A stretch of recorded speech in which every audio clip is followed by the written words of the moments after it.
Hello, welcome back everyone. I hope electricity chapter आपको समझ में जरूर आया होगा एंड आज का वीडियो आपको इलेक्ट्रिसिटी चैप्टर से जुड़े हुए क्वेश्चन एंड आंसर्स समझने में हेल्प करेगा। सो स्टे ट्यून्ड, एंड तक बने रहिए, सारे क्वेश्चन एंड आंसर्स आज आपके क्लियर हो जाएंगे। तो सबसे पहले क्वेश्चन आता है, what does an electric circuit mean?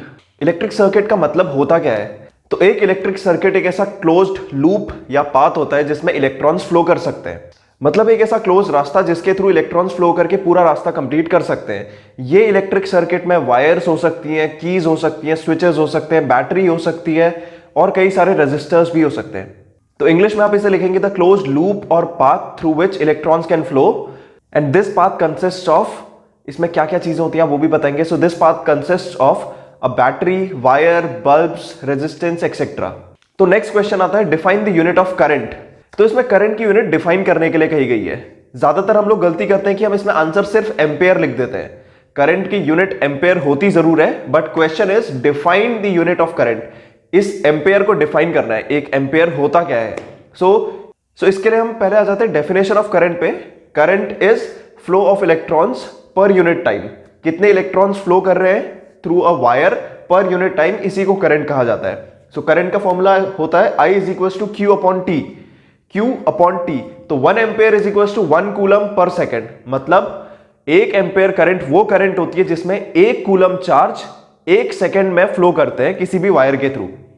तो बस हमें डेफिनेशन इसको डिफाइन करते समय भी यही कहना है, 1 ampere current through a wire is the flow of 1 coulomb charge per unit time या पर सेकेंड।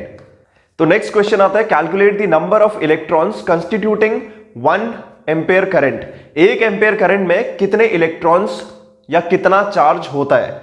बहुत सिंपल सा क्वेश्चन है, हमने ऑलरेडी पार्ट 1 में ये डिस्कस करा भी है। तो इसके लिए आपको क्या करना होता है, सिंपली एक इलेक्ट्रॉन का चार्ज लिख लेते हैं। एक इलेक्ट्रॉन का चार्ज होता है 1.6 into 10 to the power -19 coulomb. एक कूलम में एक इलेक्ट्रॉन में इतने कूलम ऑफ चार्जेस। तो एक कूलम में कितने इलेक्ट्रॉन्स होंगे, 1/1.6 into 10 to the power -19 electrons. अब यहीं पे हमसे पूछा गया है कि 1 एम्पेयर करंट के लिए कितने इलेक्ट्रॉन चाहिए होते हैं। तो 1 एम्पेयर करंट के लिए सबसे पहले चार्जेस कितने चाहिए होते हैं, 1 कूलम चार्ज 1 सेकेंड में। तो 1 कूलम में इतने इलेक्ट्रॉन्स हैं। तो 1 एम्पेयर में 1.6 इंटू 10 टू द पावर -19 इतने इलेक्ट्रॉन्स। तो ये हो जाएगा 1/1.6 इंटू 10 टू दी पावर 19। 1/1.6 होता है 0.625।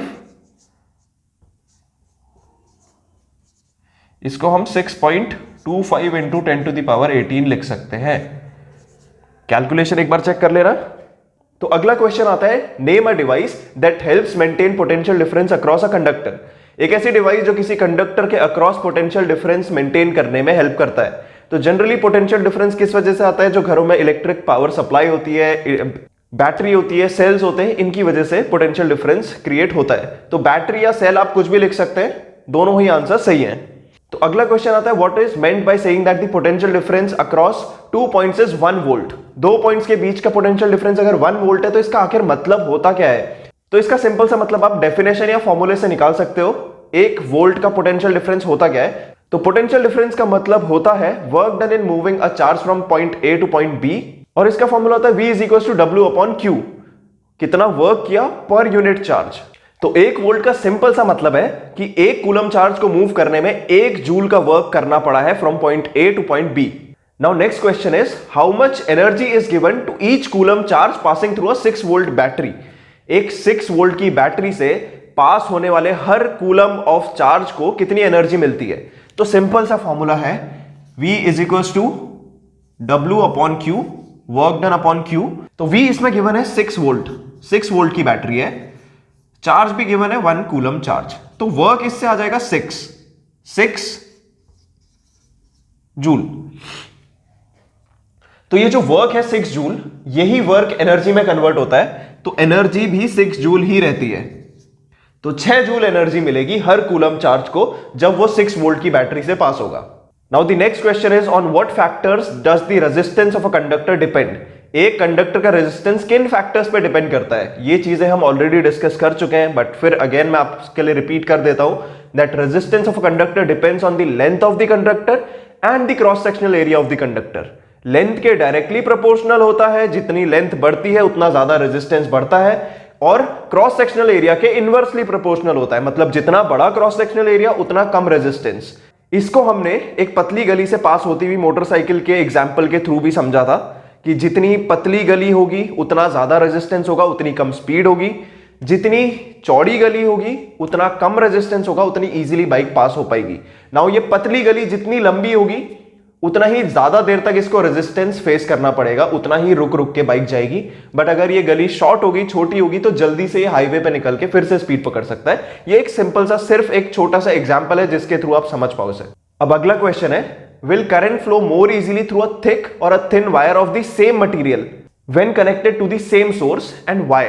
अब आपको बताना है कि क्या एक सिमिलर काइंड ऑफ मटेरियल से बने हुए दो तार, जिसमें एक तार मोटी है एक तार पतली है, इनमें से किन में से करंट इजीली फ्लो कर पाएगी। तो हमने ये ऑलरेडी पढ़ लिया है कि करंट या रेजिस्टेंस डिपेंड करता है inversely to the cross sectional area, मतलब जितना बड़ा क्रॉस सेक्शनल एरिया उतना कम रेजिस्टेंस, जितना कम रेजिस्टेंस उतना इजीली करंट फ्लो कर पाएगी। रुकावट जितनी कम होगी उतना इजीली करंट फ्लो कर पाएगी। तो जो वायर थिक है उसका रेजिस्टेंस कम होगा एंड उसके थ्रू करंट इजीली पास हो पाएगी। सिमिलरली जो वायर थिन है, पतली है, उसका क्रॉस सेक्शनल एरिया कम है, मतलब रेजिस्टेंस ज्यादा होगा और उसके थ्रू करंट इजीली पास नहीं हो पाएगी। Now the next question is, let the resistance of a component remain constant whereas the potential difference between the 2 points decreases to half. So what will be the change in current through it? मतलब अगर resistance same रहता है और potential difference आधा हो जाता है तो करंट में क्या चेंज आएगा। तो हमें पता है through Ohm's law that potential difference is directly proportional to current.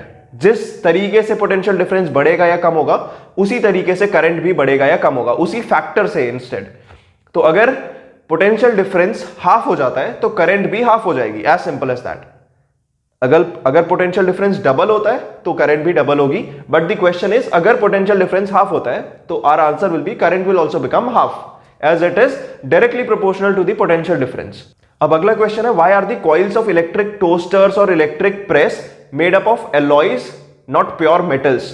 अगर आपने इलेक्ट्रिक टोस्टर, इलेक्ट्रिक आयरन या फिर हीटर देखा हो तो उसकी जो वायर होती है वो एक कॉपर की वायर नहीं होती है, वो एक एलॉय से बनी हुई वायर होती है। वो जो कॉइल होती है वो एक एलॉय की बनी होती है। ऐसा क्यों होता है?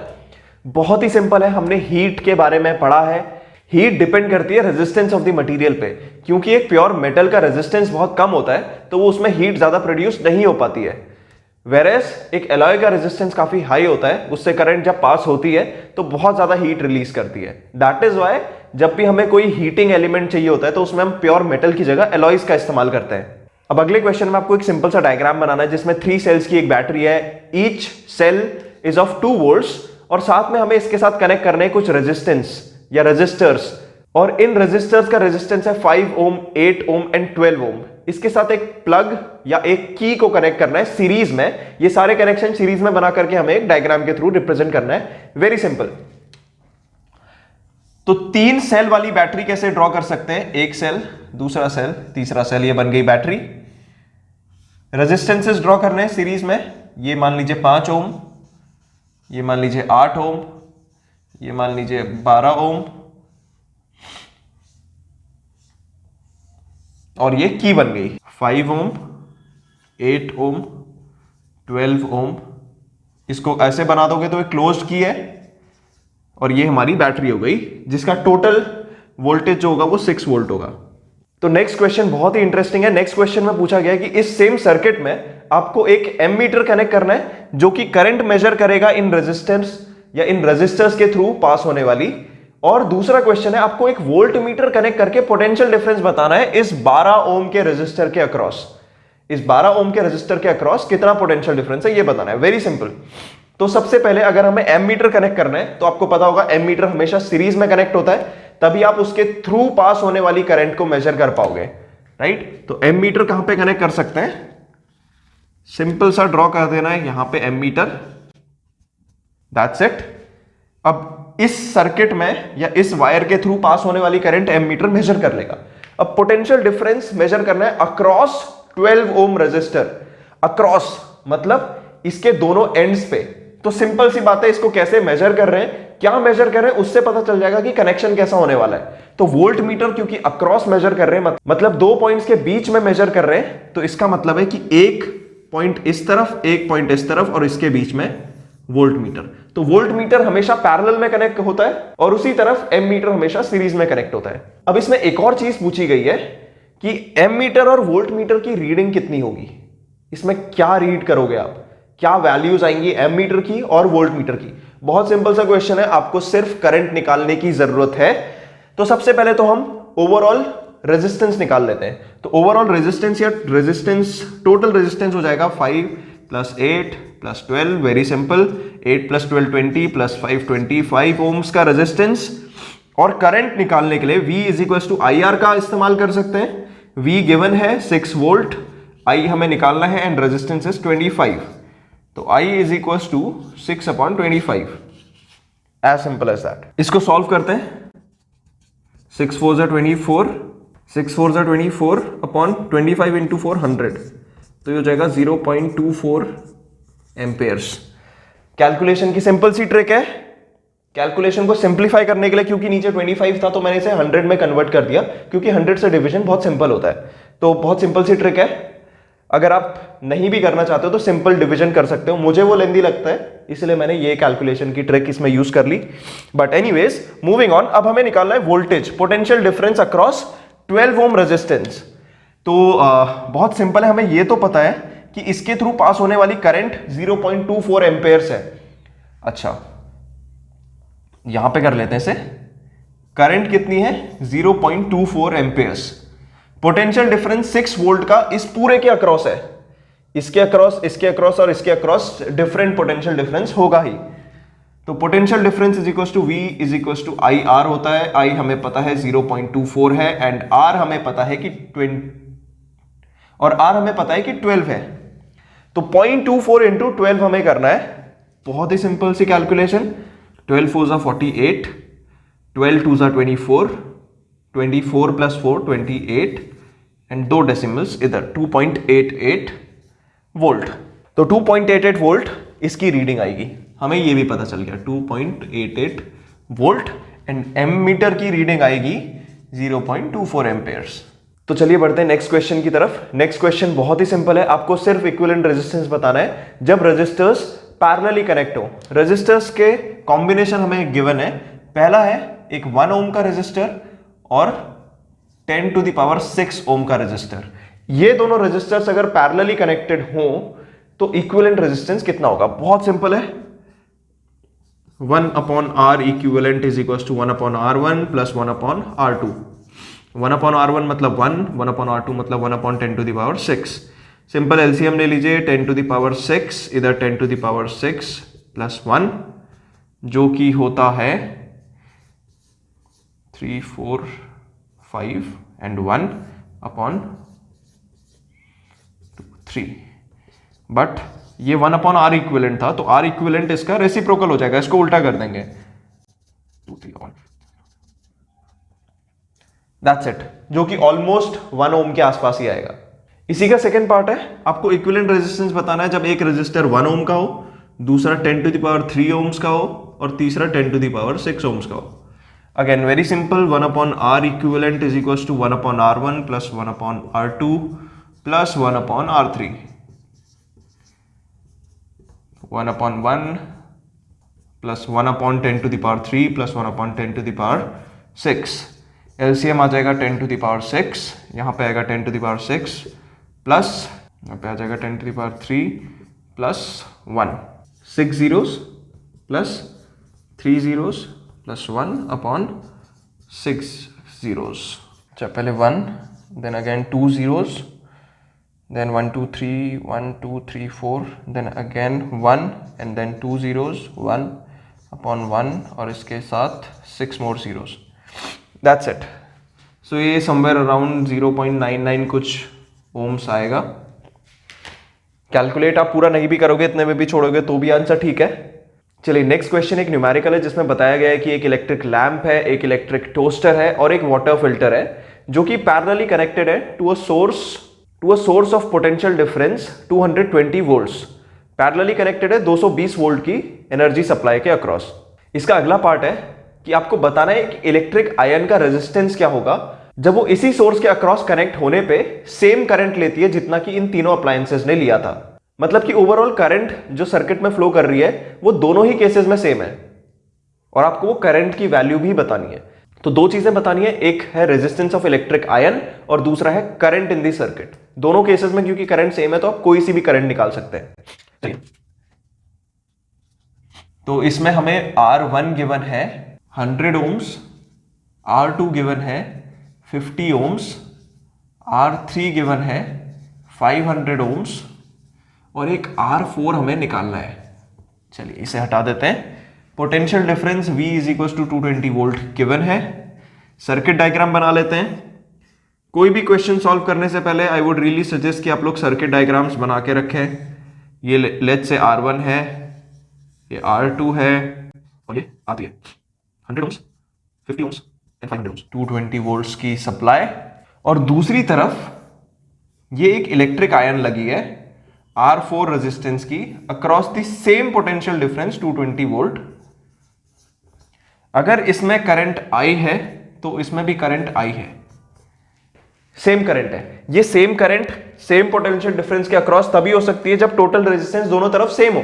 मतलब R4 इसके बराबर होगा, इसके इक्विवेलेंट रेजिस्टेंस के बराबर। तो बहुत सिंपल है। तो पहले तो इसका R इक्विवेलेंट कैलकुलेट कर लेते हैं। 1/R equivalent is equal to 1/100 plus 1/50 plus 1/500। Simple सी कैलकुलेशन है। एलसीएम आ जाएगा 500, यहाँ पे 5, 10 और 1, 15 प्लस 1 16/500 एंड R इक्विवेलेंट हमारा आ जाता है 500/60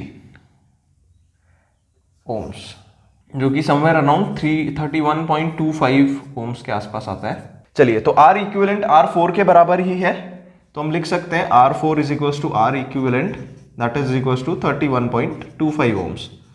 डन। अब हमें करंट निकालनी है। तो करंट कैसे निकालेंगे? V is equal to IR से I is equal to V/R हो जाता है। तो V हमें पता है कि 220 वोल्ट्स है, R हमने निकाला था 500/16, 220 इंटू 16/500, तो ये आता है समवेयर अराउंड 7.04 एम्पेयर हमारी आ गई करंट। तो दोनों ही पार्ट्स हमारे हो चुके हैं। रेजिस्टेंस हमने कैलकुलेट कर लिया था 31.25 और करंट हमारी आ गई 7.04। तो अब अगला क्वेश्चन है, what are the advantages of connecting electrical devices in parallel with the battery instead of series. तो सीरीज की जगह पैरेलली कनेक्ट करने के क्या फायदे होते हैं इलेक्ट्रिकल डिवाइसेस को बैटरी के साथ। आप सबको पता होना चाहिए कि हमारे घरों में जो कनेक्शंस होते हैं उनमें सारे इलेक्ट्रिक अप्लायंसेस पैरेलल कनेक्शन होते हैं through the main voltage supply.